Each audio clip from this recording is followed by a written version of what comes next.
Hallo zusammen, herzlich willkommen zurück bei potier.ch zu einer weiteren Folge 5 Tipps für schönere Drohnenaufnahmen. Heute möchte ich mit euch anschauen, was es für Tipps und Tricks gibt beim Hochladen der Videos auf YouTube und was ihr dabei unbedingt beachten solltet, um eure Viewer und eure Follower zufriedenzustellen. Dann lasst uns doch starten. Hast du die bisherigen Folgen verpasst? Dann klicke doch hier oben rechts auf den Link für den Start mit Teil 1, damit dir nichts entgeht. Punkt 1. Qualität vor Quantität. Wenn jemand YouTube öffnet, ohne etwas in der Suche einzugeben, dann sieht er, wie hier jetzt im Screen, 12 vollkommen zusammengewürfelte Thumbnails. Je nachdem, was er bisher gesucht hat, wird das von der YouTube Search Engine ein bisschen beeinflusst. Aber jetzt überlegt euch mal, wie gut das euer Video und vor allem auch euer Thumbnails sein muss, dass ihr hier gegen 11 andere Filme gewinnt. Das ist eigentlich nichts anderes als ein Contest YouTube, weil es geht hier darum, ihr müsst gegen 11 andere gewinnen, damit euer Video angeklickt wird und nicht die 11 anderen. Deshalb nehmt euch die Zeit und macht wirklich coole Thumbnails, die auch immer erkennbar sind, dass die von euch sind, und nutzt kontrastreiche Farben, weil sonst habt ihr hier gegen die 11 anderen schon verloren. Punkt 2. Relevanz von Titel, Beschreibung, Tags, Thumbnails und Hashtags. Viele von euch haben sich bestimmt schon einige YouTube-Videos angeschaut, vor allem so von den großen, das musst du machen, damit du mehr Views kriegst, das musst du machen, um deine 1000 Abonnenten zu kriegen. Ich habe mir sehr, sehr viele solche Videos angeschaut und meine Zusammenfassung ist eigentlich, es kommt hier auf jeden einzelnen Punkt an. Auch wenn ich im Moment noch ein kleiner Kanal bin, ich bin doch der Überzeugung, dass man nur mit dem Abliefern von Qualität auf Dauer sich hervorheben kann und richtig wachsen kann. Falls sich übrigens mal jemand über die Größe eines Kanals lustig macht, dann sagt ihm doch mal, er soll sich mal vorstellen. Jetzt in meinem Fall zum Beispiel mit im Moment 240 Abonnenten, du stehst auf einem Podium vor 240 Leuten und musst jetzt so wie ich hier eine halbe Stunde reden. Dann weißt du, dass auch 240 schon viel sind. Dann sind schon 50 viel. Hier nun ein Beispiel zum Thema des Titels. Was extrem wichtig ist beim Titel, ist die Wahl der ersten 60 Zeichen. Ihr seht jetzt hier, wenn ich jetzt hier eine Suche simuliere, der Text, der hier angezeigt wird, das sind die ersten 60 Zeichen.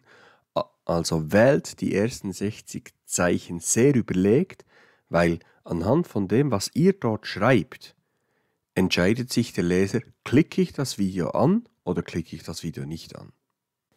Ich habe hier mal eine kurze Zusammenstellung in 5 Minuten gemacht, was ich unter anderem damit meine. Schaut euch jetzt mal diese Videos an. Ihr mögt noch so tolle Videos gemacht haben, aber anhand von diesen Titeln wird euer Video niemand anklicken. Deshalb ist es ja so wichtig, das Thumbnail und die ersten 60 Zeichen. Jungs und Mädels, die sind matchentscheidend. Einige Videos auf YouTube erklären einem, dass die Description primär für die YouTube Search Engine sei, um besser zu verstehen, um was es in eurem Video geht. Das mag schon sein, aber denkt auch daran, der Zuschauer, der macht sich vielleicht auch die Mühe und liest diese Description, also nutzt auch diese Quelle. Ihr seht hier in der Voransicht, die ersten paar Zeichen eurer Descriptions werden bereits in der Suche angezeigt. Also wählt auch hier die ersten paar Zeilen der Description gut überlegt. Und denkt auch daran, wenn ihr jetzt in unserem Beispiel Drohnenaufnahmen macht, dass ihr vielleicht auch Zuschauer habt, die auf der anderen Seite der Erde leben. Die haben keine Ahnung, was sie da sehen.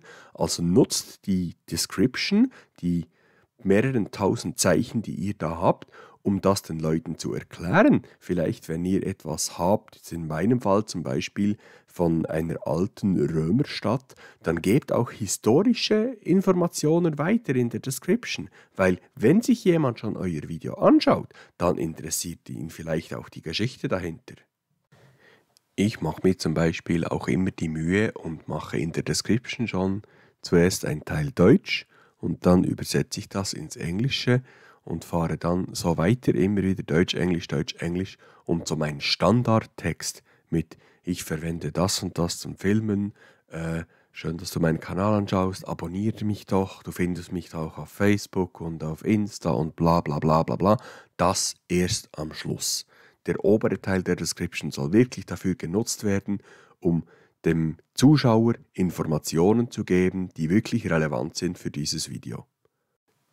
Dass dann die YouTube Search Engine daraus die Infos noch zieht, um was es in eurem Film geht, das ist ja eine praktische Nebensache. Weil wenn ihr euch ja Mühe gebt bei der Description, dann stimmt anschließend auch die Suche in der Search Engine.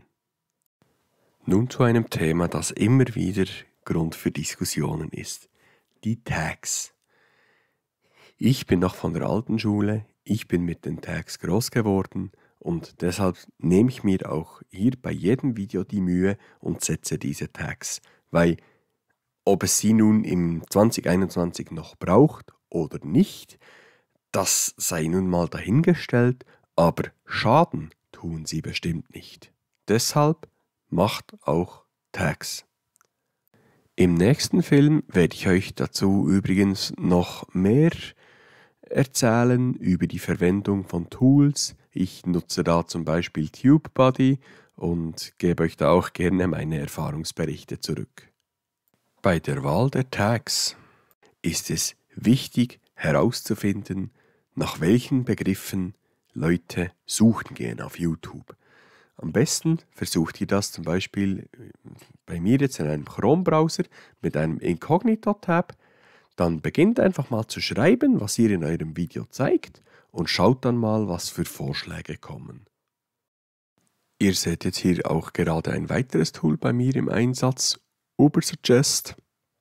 Dies ist ein kostenloses Tagfinder-Tool, der euch gleich anzeigt, wie relevant die Suche wäre, wenn ihr die Wörter so als Keyword verwenden würdet. Ihr seht in der ersten Spalte das Suchvolumen. Je höher, desto besser. Es ist selbsterklärend, dass Werte von 0 oder 10 nicht wirklich brauchbar sind als Keyword. Das Tool wird in eurem Browser einfach als zusätzliches Add-on eingefügt. Eine weitere Variante, ohne etwas zu installieren, zeige ich euch jetzt gerade. Ihr könnt auch einfach in einem Incognito-Tab die Suche öffnen und dort den ersten Begriff eingeben und dann schon schauen, was hier für Vorschläge kommen. Weil diese Vorschläge, die da angezeigt werden, das sind die Begriffe, nach denen die Leute suchen. Ich habe jetzt hier gerade die ersten beiden Beispiele, die ich nehmen werde, ein bisschen daneben gegriffen. Da sucht niemand wirklich danach. Aber wenn ihr das dann mit Begriffen macht, die wirklich hohe Hits haben, dann könnt ihr hier mit der Voransicht auch schon ein bisschen was anfangen. Ihr seht jetzt hier mit Biel, da kommt schon ein bisschen mehr, ist doch immerhin eine Stadt, oder? Aber jetzt zum Beispiel mit Biel-Drohne, da kommt gar kein Vorschlag. Wenn ich aber jetzt zum Beispiel LA Drone eingebe, dann sieht das Ganze ein bisschen anders aus. Ihr seht da, das wären jetzt alles mögliche Keywords, die ihr verwenden könnt. Die Frage ist natürlich, ob ihr mit diesen Keywords die Chance habt, euch und eures Video aus der Masse herauszuheben. Weil, wenn jetzt 5 Millionen Videos da sind mit LA Drone, dann wage ich zu behaupten, wird euer Video trotzdem nicht gefunden. Das Incognito-Tab ist übrigens wichtig, damit ihr eine beeinflusste Suche habt. Weil wenn ihr das in eurem eigenen, normalen Browser macht, dann habt ihr ja schon eure ganzen Suchresultate, die ihr über Wochen, Monate, Jahre gesucht habt und dann wird das beeinflusst. Deshalb nehmt dort wirklich ein Inkognito-Tab. Das genau gleiche, was hier jetzt mit YouTube gezeigt wurde, könnt ihr übrigens auch mit Google machen. Einfach mal einen Begriff eingeben und dann schauen, was alles vorgeschlagen wird von der Autovervollständigung. Nun zum Thema Thumbnails. Es gibt sehr viele Videos auf YouTube, die sich mit Thumbnails befassen. Eines, das ich besonders gut finde, ist von Jan Fassbender von So geht YouTube. Der hat das wirklich super erklärt. Ich verlinke euch das Video dann auch noch in der Description. Und dort wird dann auch gesagt, dass einfach das Wichtigste ist, mit euren Thumbnails, ihr müsst dort wie ein Corporate Identity schaffen. Es muss für den wiederkehrenden Besucher direkt ersichtlich sein, dass es sich um ein weiteres Video von eurem Kanal handelt und es muss kontrastreich sein, also es muss ins Auge stechen. Ich versuche das immer, ich habe mir das in Photoshop zusammengebastelt, mit eigentlich immer den gleichen Overlays und wechsle dann eigentlich nur noch das Hintergrundbild aus. Damit habe ich da immer eine Darstellung, die immer gleich bleibt und einen hohen Wiedererkennungswert hat. Nutzt nie die Thumbnails, die euch YouTube da direkt vorschlägt, weil das ist einfach so was von ab der Stange. Da habt ihr wieder das Problem, das ich eingangs schon erwähnt habe. Ihr steht in direktem Wettbewerb mit 11 anderen Videos. Also macht gefälligst irgendwas, für das der User auf euer Video klickt und nicht auf eines der 11 anderen. Wer bisher immer das Gefühl hatte, die Arbeit sei mit dem Hochladen auf YouTube fertig, der hat sich ganz gewaltig getäuscht. Die richtige Arbeit, die beginnt jetzt erst. Ein Teil dazu erkläre ich euch hier jetzt gerade und einen weiteren Teil, den ganzen Analyseteil und das Promoting, werde ich euch im nächsten Film vorstellen. Schon vor einigen Monaten wurde gemunkelt, dass YouTube an einer eigenen Hashtag-Suche arbeitet. Es wurde bereits in den Creator-Videos empfohlen, sich Hashtags in der Description einzupflanzen, weil früher oder später eine separate Hashtag-Suche für YouTube verfügbar sein soll. Ob das kommt, wir werden sehen.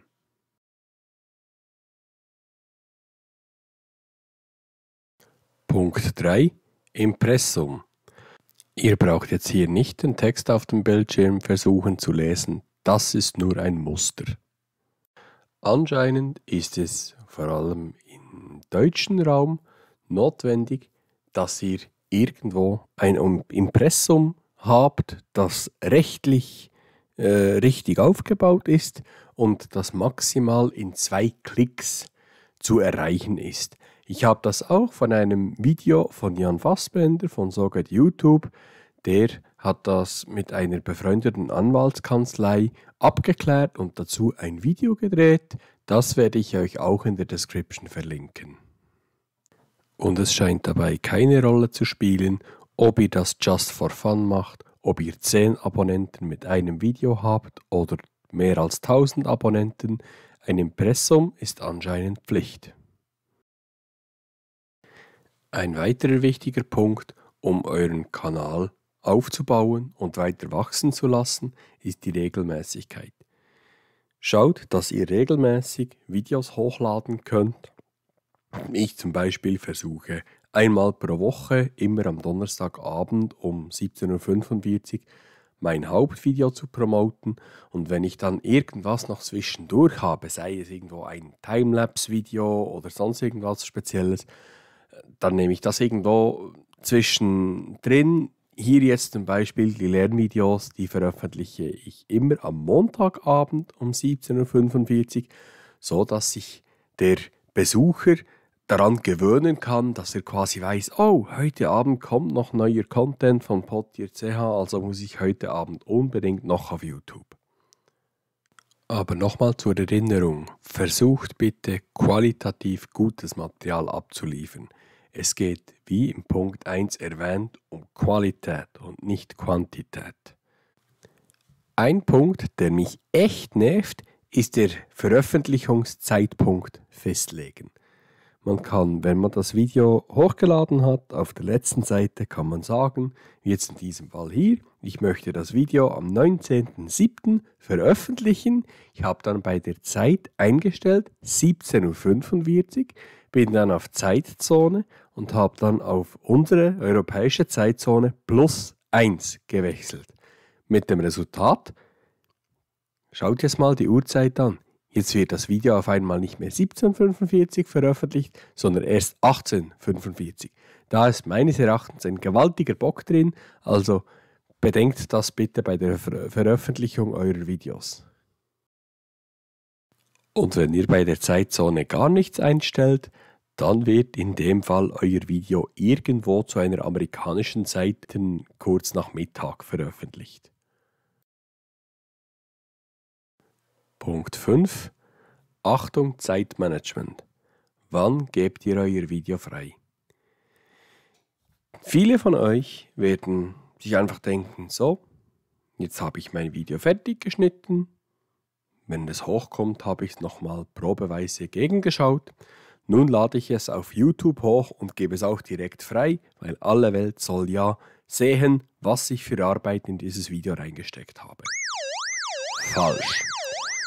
Wer schon mal genauer hingeschaut hat, der hat gemerkt, dass bei einem Upload zuerst euer Video in einer Standardqualität verarbeitet wird. Nachdem diese Standardqualität verarbeitet wurde von YouTube, wird die HD-Qualität verarbeitet. Die braucht schon wesentlich länger. Ich habe das selbst bei mir schon erlebt, bei Videos, die 20 Minuten dauern, kann die Verarbeitung der HD-Qualität problemlos 2 bis 3 Tage dauern. Und wenn die Qualität dann verarbeitet ist, dann kommt noch die hochauflösende Qualität, falls ihr, wie ich, in 4K oder in Zukunft sogar in 8K Videos hochlädt. Die Verarbeitung dieser hochauflösenden Aufnahmen dauert noch einmal viel, viel länger. Ich habe das mal bei einem halbstündigen Film erlebt, dass es eine Woche gegangen ist. Das ist übrigens auch der Grund, wenn ihr jetzt hier wieder auf mein Dashboard seht mit meinen Videoinhalten, wieso da so viele unveröffentlichte Videos sind. Das ist einfach genügend Zeit eingerechnet für die Verarbeitung in HD und 4K-Qualität. Im Übrigen ist es auch so, dass zum Beispiel der automatisierte Untertitel, der erstellt wird, auch erst erstellt wird, nachdem alle Qualitätsdarstellungen eures Videos abgearbeitet sind. Also wenn ihr ein Video hochlädt und dann sagt, wo ist jetzt das Untertitelfile, das fehlt mir irgendwo, ja, das kommt dann schon. Aber wenn ihr Pech habt, könnt ihr noch eine Woche warten. Ihr könnt euch vorstellen, wie spaßig das hier zum Beispiel bei meinen Lernvideos ist. Die dauern ja locker alle zwischen 20 und 35 Minuten. Da kann ich dann nach dem Hochladen, ja, wenn ich Pech habe, eine Woche warten, bis das ursprüngliche Untertitelfile bereit ist, auf dem ich dann meine Übersetzungen machen kann. Nice to know. Wie im vorherigen Film versprochen, zeige ich euch noch, wie ihr einen Einspruch machen könnt auf YouTube, wenn jemand Beschwerde eingereicht hat. Ihr könnt hier auf Details ansehen und seht dann gleich die Details. Hier seht ihr dann, wer Einspruch gemacht hat, welche Passage betroffen ist und ihr könnt die direkt anhören.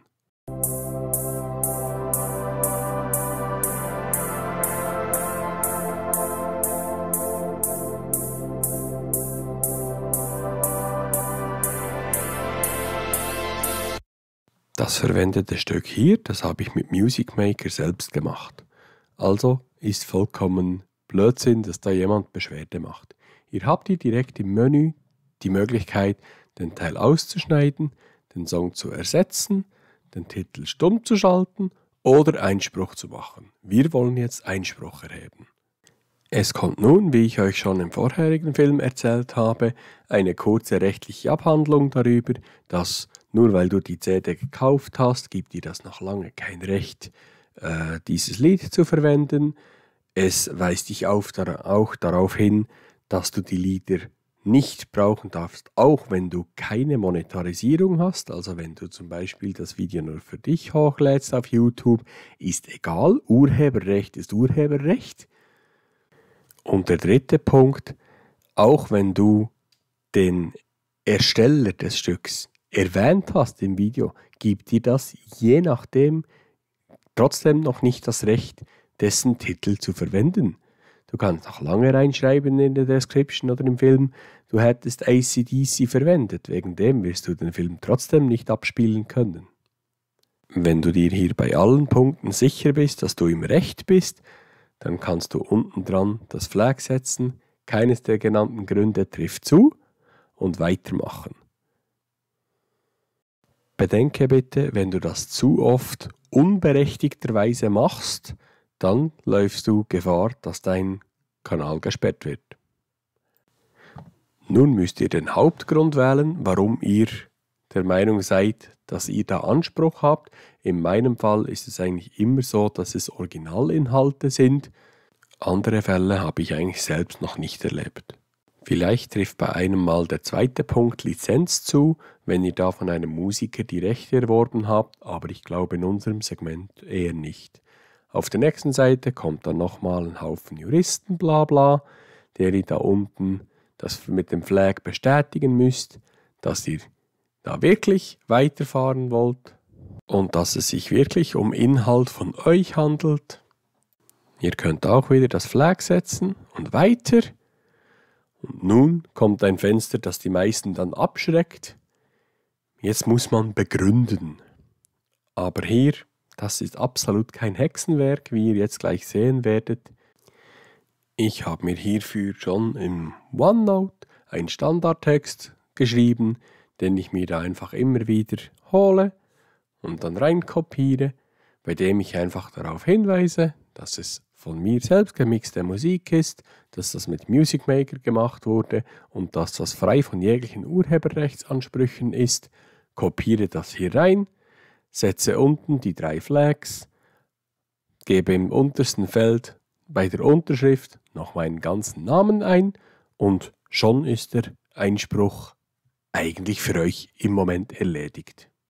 Ihr erhaltet dann von YouTube noch ein Mail mit dem Gegenstand, eurem Einspruch und dem Hinweis, dass der Beschwerdesteller nun 30 Tage Zeit hat, auf euren Einspruch zu reagieren. Manchmal dauert es die vollen 30 Tage, manchmal, wie in diesem Fall, dauert es auch nur 3-4 Tage und dann in der Regel wird der Anspruch zurückgezogen, weil er unbegründet ist.